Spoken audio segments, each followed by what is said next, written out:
journée scientifique axée sur les enjeux et défis de la mobilisation des recettes domaniales par la Direction générale des recettes administratives judiciaires domaniales et des participations a réuni différents chercheurs et étudiants samedi à l'Université de Kinshasa. De l'autre côté, célébration ce lundi 1er décembre de la journée mondiale de lutte contre le sida. L'objectif est de sensibiliser et prévenir le monde par ce virus. C'était là le sommaire de votre journal. Mesdames et messieurs, une fois de plus, bienvenue à tous et à toutes dans les cadres de la partie pratique du cours des finances publiques à la faculté des sciences sociales, administratives et politiques de l'université de Kinshasa. Une journée scientifique a été animée par les professeurs Dr Ignace Ngoï Moukania le samedi 29 novembre 2025. Les thèmes abordés lors de cette rencontre est enjeux et défis de la mobilisation des recettes domaniales par la Direction générale des ressources administratives judiciaires, domaniales et participation. Suivez. Vous allez encore chez les conservateurs, vous faites quoi? Sollicitez quoi? Le certificat d'un ministère. Allez-y, certificat d'un ministère. En réponse à l'inscription académique 027 du ministère de l'Enseignement supérieur universitaire, recherche scientifique et innovation, la faculté des sciences sociales, administratives et politiques de l'université de Kinshasa a organisé ce vendredi 28 novembre une matinée scientifique axée sur la sensibilisation à la recherche scientifique auprès des étudiants. À cette occasion, le professeur Dr Ignace Ngoï Moukania, recteur de l'université du Seproma de Kolwezi, a été l'invité spécial pour développer les enjeux et défis de la mobilisation des recettes domaniales par la Direction générale des recettes administratives, judiciaires, domaniales et des participations, cas du secteur des affaires foncières en République démocratique du Congo. Dans son exposé, l'expert en la matière a mis en lumière les obstacles majeurs qui freinent l'efficacité de ces secteurs, notamment la faible numérisation des services, la corruption et le chevauchement de compétences entre l'administration de la liquidation à l'étape du recouvrement. Selon lui, cette matinée scientifique vise à inculquer aux étudiants la culture fiscale et le civisme fiscal, soulignant leur rôle futur en tant que cadre appelé à améliorer les mécanismes de collecte, la digitalisation des services et la formation du personnel administratif. Cette matinée scientifique m'a honoré parce qu'il fallait que nous puissions échanger avec les étudiants qui sont les futurs responsables dans la vie politique, ou dans la vie ecclésiastique, ou dans la vie économique, qui vont devenir des responsables de demain. Il faut qu'ils puissent avoir la culture fiscale, qu'ils puissent avoir le civisme fiscal, en vue de rendre de loyaux services à l'État et surtout lui donner les moyens de sa politique.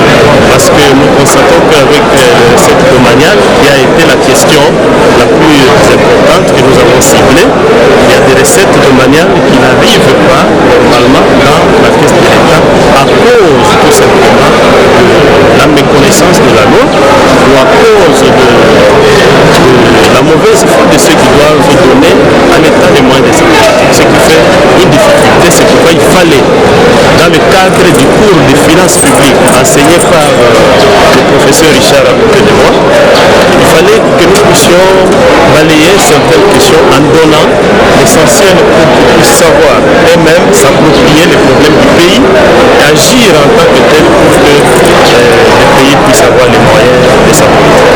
Présent à cette activité, le professeur Richard Kakessa, superviseur de la séance, a encouragé les participants à approfondir leurs connaissances sur les questions liées à la fiscalité. À l'issue des échanges interactifs, les étudiants ont exprimé leur satisfaction et salué cette initiative enrichissante. Aujourd'hui, nous allons parler de beaucoup de choses. Moi, je suis de la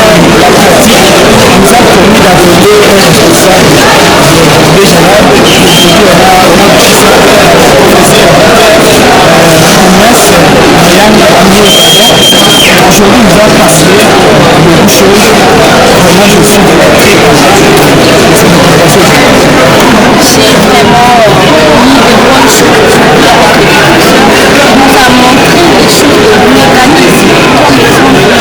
Il nous a montré des choses, des mécanismes. Il nous a parlé de la façon dont on doit payer l'argent fiscal. On doit se donner qu'on a touché l'argent fiscal, mais pas être ignorant. Pour rappel, le professeur Ignace Ngoïmou Kagnan est l'un des rares professeurs qui militent activement pour l'éveil des consciences des apprenants dans les domaines sociaux, administratifs et politiques en République démocratique du Congo. Et puis, instituée depuis 1988 par l'Organisation mondiale de la santé, la journée mondiale de lutte contre le VIH-Sida est célébrée ce lundi 1er décembre. Une journée dédiée à la sensibilisation, à la prévention, à la lutte contre la stigmatisation et l'accompagnement de personnes vivant avec le VIH-Sida. Les détails dans cet élément. Comme chaque année, le 1er décembre marque la journée mondiale de lutte contre le VIH-Sida. Une occasion importante de rappeler à la population mondiale les efforts à poursuivre pour vaincre cette pandémie silencieuse qui continue de faire de victimes. Instituée en 1988 par l'Organisation mondiale de la santé, cette journée est dédiée à la sensibilisation, à la prévention, à la lutte contre la stigmatisation et à l'accompagnement de personnes vivant avec le VIH. Sous les thèmes retenus cette année par l'ONU, confier le leadership aux communautés, les différentes activités à travers le monde appelle à renforcer les actions communautaires dans la prévention, le dépistage et le traitement du VIH. En République démocratique du Congo, bien que le progrès ait été réalisé, notamment dans l'accès aux traitements antirétroviraux, des défis majeurs persistent. Stigmatisation des informations et accès limité aux soins dans certaines régions. Cette journée reste donc un moment crucial pour réaffirmer l'engagement de tous, institutions, écoles, médias, jeunes et société civile, afin de construire un avenir sans sida. Parlons de l'instruction académique 027 du ministère de l'Enseignement supérieur universitaire, recherche scientifique et innovation rendue publique récemment par la ministre des tutelles. Cette boussole qui donne des directives à suivre pour l'année académique 2025-2026 donne quelques conditions du passage de l'ancien système au système LMD. Les détails dans ce reportage signé Inès Surikila. Le ministère de l'Enseignement supérieur, universitaire, recherche scientifique et innovation a rendu public l'instruction académique 027. C'était lors d'une cérémonie tenue à l'Institut national des arts à Kinshasa. La professeure Marie-Thérèse Sombo a présenté ces textes stratégiques qui définissent les orientations, innovations et exigences de l'année académique 2025-2026. Ces textes stratégiques ont pour but de renforcer la gouvernance académique, structurer davantage l'offre de formation, moderniser les systèmes d'enseignement supérieur, encadrer la mise en œuvre de la réforme de l'école doctorale. Selon la patronne de l'ESURCI, cette instruction académique s'articule autour de 6 chapitres essentiels, notamment la consolidation du système LMD, la gouvernance administrative et matrimoniale, la formation, pour ne citer que celle-là. Mesdames et messieurs, plusieurs innovations importantes marqueront l'année académique 2025-2026. La généralisation totale du système LMD est désormais effective avec des maquettes stabilisées et harmonisées à l'échelle nationale. Les établissements sont appelés à en assurer l'application intégrale et rigoureuse. Une instruction qui reflète la détermination du ministère du tutelle à offrir un enseignement supérieur, équitable et tourné vers l'avenir. Le renforcement de l'application du plan stratégique du réseau des universités du CEPROMAD à l'horizon 2050 et la création de son école doctorale axée sur le management stratégique et opérationnel. Ce sont là quelques résolutions de la 43e session du conseil d'administration des universités du CEPROMAD. L'annonce a été faite samedi lors d'une journée scientifique organisée à Kinshasa à l'occasion de la célébration de la journée du manager. Gabriel Louya était là pour le compte de l'info scientifique. L'université du CEPROMAD a célébré le samedi 29 novembre la journée du manager par une grande journée scientifique organisée à l'amphithéâtre de l'Institut national des recherches biomédicales INRB. Une rencontre intellectuelle de haut niveau qui a réuni directeurs généraux d'institutions universitaires, chercheurs, enseignants et étudiants autour du thème néonatologie du management entrepreneurial, infantilisation, maturation et transversalité dans le système LMD en République démocratique du Congo. Président présidée par les professeurs émérites Oscar Ntsamano Lutu, président du conseil d'administration des universités du CEPROMAD. Cette journée s'inscrivait dans la vision de renforcer l'approche managériale dans l'enseignement supérieur. Les professeurs Ntsamano Lutu a plaidé pour la création des start-up à travers tout le pays, affirmant que les développements économiques passent par un entrepreneuriat fort et innovant. L'innovation, l'amélioration des systèmes que nous voulons introduire dans le secteur de SFH. Vous avez constaté qu'on a présenté le programme d'une façon tout à fait normale, mais j'ajouterai que je me trouve là, non seulement comme président du conseil d'administration et un magnifique, mais aussi un scientifique senior qui apprend à apprendre. Parmi les intervenants de marque, le professeur Cédric Chibangou, directeur général de l'INBTP, a salué la pertinence du thème. Il a souligné que le secteur du bâtiment et des travaux publics est un pourvoyeur d'emplois important et y intégrer les outils de management stratégique ne peut que renforcer la qualité des futurs ingénieurs. L'université du CEPROMAD, c'est une université qui se caractérise par ce tonus du management et je pense que moi, en tant que gestionnaire de l'INBTP, il est important de rappeler à la communauté congolaise que le secteur des infrastructures, le secteur du BTP est parmi les secteurs pourvoyeurs d'emplois et qui par moment ne nécessite même pas de demander de l'emploi, mais on peut être créateur d'emplois dans ce secteur. C'est comme ça qu'en tant que gestionnaire, je viens voir comment, là où on apprend la création d'emplois, la gestion des entreprises et tout ce qui va avec, comment est-ce qu'on peut prendre une dose de la formation entrepreneuriale, de la formation sur le management, mettre dans la formation de l'ingénieur. Cette journée scientifique s'est tenue à l'issue de la 43e session ordinaire du conseil d'administration des universités du CEPROMAD. L'une des principales résolutions adoptées est le lancement prochain d'une école doctorale axée sur le management stratégique.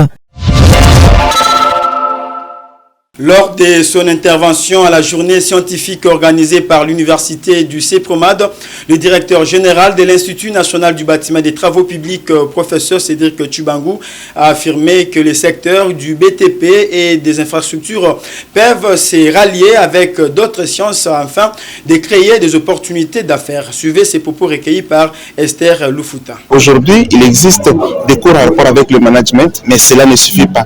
Il faudrait, je pense, partager des expériences avec ceux qui sont dans les sciences connexes, notamment les sciences humaines, notamment les sciences médicales, voir quelles sont les opportunités d'affaires qui résident dans ces différents secteurs. Parce que si vous avez suivi, il y a un des points qui a été évoqué, c'est la transversalité de l'entrepreneuriat. C'est qu'à partir peut-être d'une activité d'un secteur X, nous qui sommes dans le secteur du BTP, dans le secteur des infrastructures, on peut trouver des opportunités d'affaires et voir comment créer des entreprises de construction, des entreprises de services de notre secteur. Rendons-nous à présent à l'université de Kikwit qui a accueilli un atelier de co-construction stratégique. Cette activité qui a réuni les acteurs clés du monde agricole autour du thème optimisation de la production et valorisation du biochar pour une agriculture durable et résiliente en écosystème savanicole et les fruits d'un partenariat académique et scientifique entre l'université de Kikwit et l'université de Liège. N'est-ce pas, Kevin Zelo?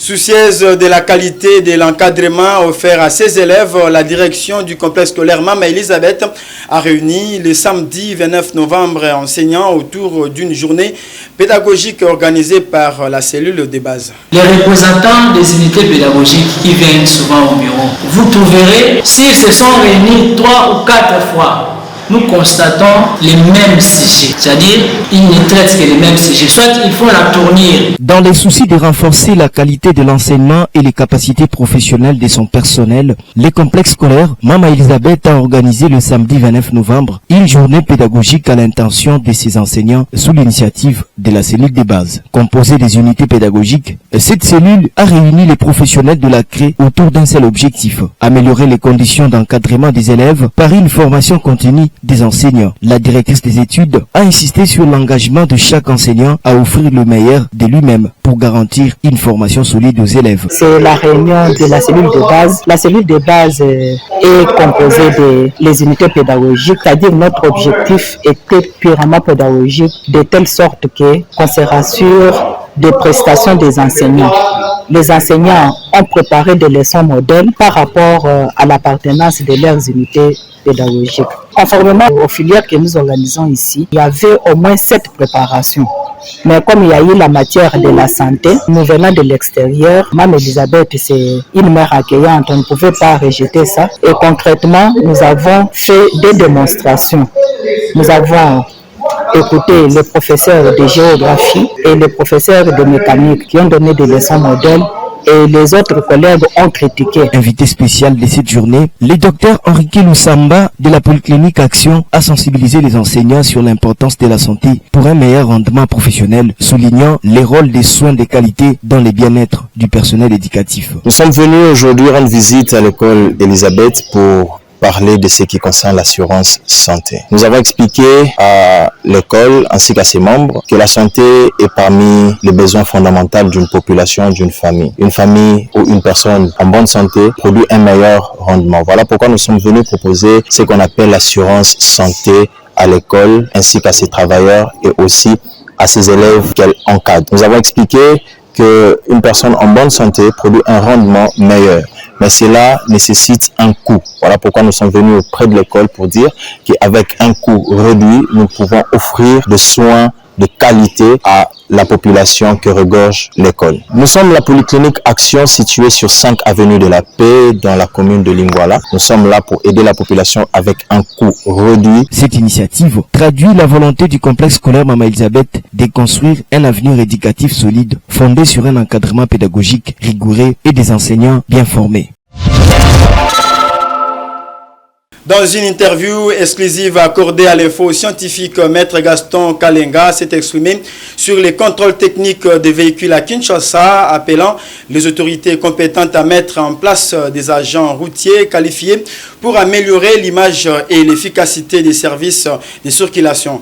Il a dénoncé les bavures policières régulièrement, voulais-je dire, enregistrées sur les routes de la ville-province de Kinshasa. Un chauffeur doit avoir son permis de conduire. Un véhicule doit avoir fait son contrôle technique. Ça, c'est bien, ce n'est pas mauvais. C'est très bien aligné là. Là, on ne peut pas condamner l'État. Je veux féliciter le système qu'ils ont amené de faire passer les véhicules au contrôle technique. Contrôler les freins, contrôler les embrayages, contrôler tout ce qu'il faut, les accélérateurs, le feu de position, feu de signalement, de clignotant, tout ça. Ça, c'est logique. C'est bon, mais le travail n'est pas bien fait. Je vais le signifier dans 2 cas. Je sais que c'est une opinion personnelle, je le répète, mais je suis congolais, je suis usager de la route, j'utilise la route, je comprends ce qui se passe.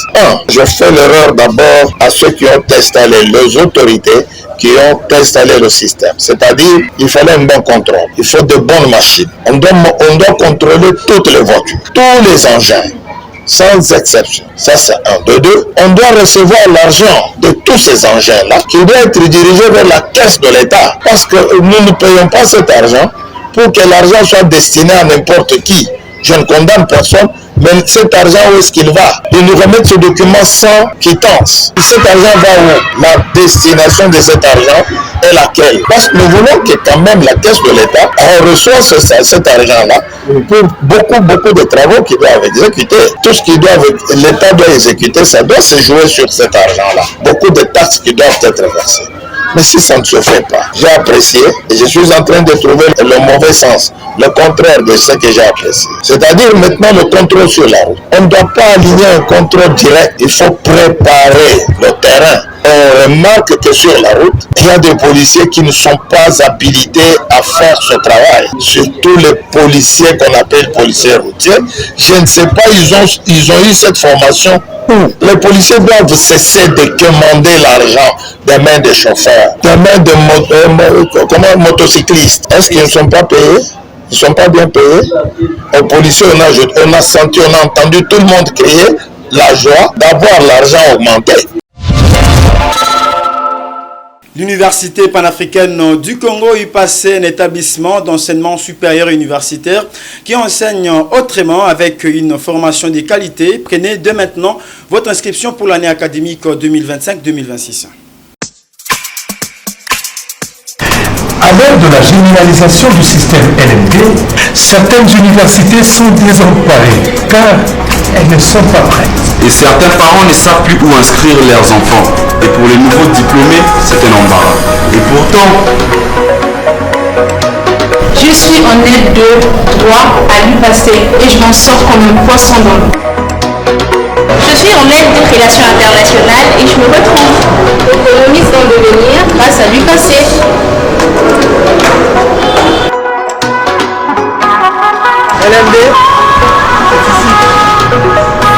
LMD, c'est l'UPAC. Pas d'hésitation ni tergiversation. L'UPAC vous attend. Inscrivez-vous dès maintenant à la faculté de votre choix et étudiez en toute sérénité et dans le respect des normes du système LMD. L'Université panafricaine du Congo UPAC vous ouvre ses portes dans les filières suivantes. Faculté des sciences et technologies, faculté des sciences humaines, faculté des sciences de la santé et faculté des sciences de l'information et de la communication. Avec plus de 14 ans d'existence en RDC, l'UPAC vous offre un environnement d'apprentissage international, des enseignements innovants, une recherche de haut niveau et des formations de qualité, le tout dans des classes à effectifs réduits favorisant une interaction optimale. C'est une université africaine créée par les Africains et gérée par les Africains de la République démocratique du Congo. C'est pour nous une fierté. Une fierté pour moi parce que je puis observer une rigueur qui commence de la sélection des étudiants jusqu'à la proclamation des résultats. Et j'espère que les parents qui veulent de la qualité et non pas des diplômes pour les diplômes ont tout intérêt à envoyer leurs enfants à l'université panafricaine du Congo pour être formés dans le sérieux, la qualité et aux standards internationaux. Le passé, c'est la voie de l'excellence, la rigueur académique et l'innovation pédagogique. Attention, les places sont limitées. Chers candidats, n'attendez plus, rejoignez l'élite. L'Université panafricaine du Congo, l'avenir se construit ici. Restons toujours dans les mêmes registres. L'Institut supérieur de gestion de Kinshasa procède également aux inscriptions de nouveaux étudiants pour l'année académique 2025-2026.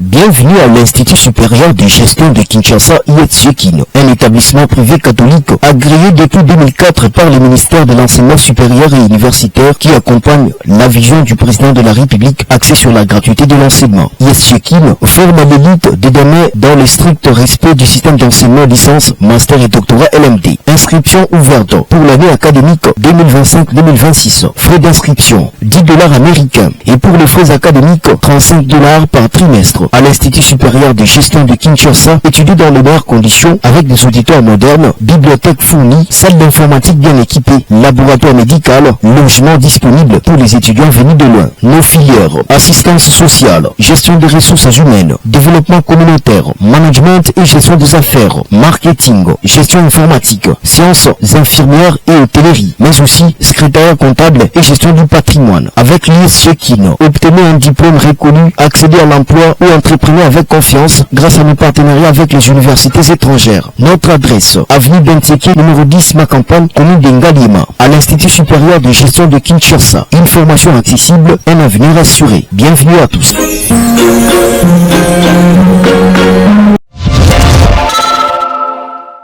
Bouclons ce journal par cette page rose pour finir. La rédaction de l'info scientifique à travers son coordonnateur souhaite un fructueux anniversaire à la professeure Wivine Mabika Kalanga qui souffle une bougie de plus. Merci. Ready? Let's go. Happy birthday to you. Happy birthday to you. Happy birthday, happy birthday, happy birthday to you.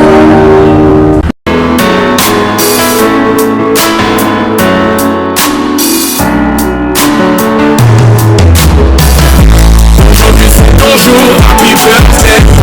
Tout le monde à la maison, happy birthday.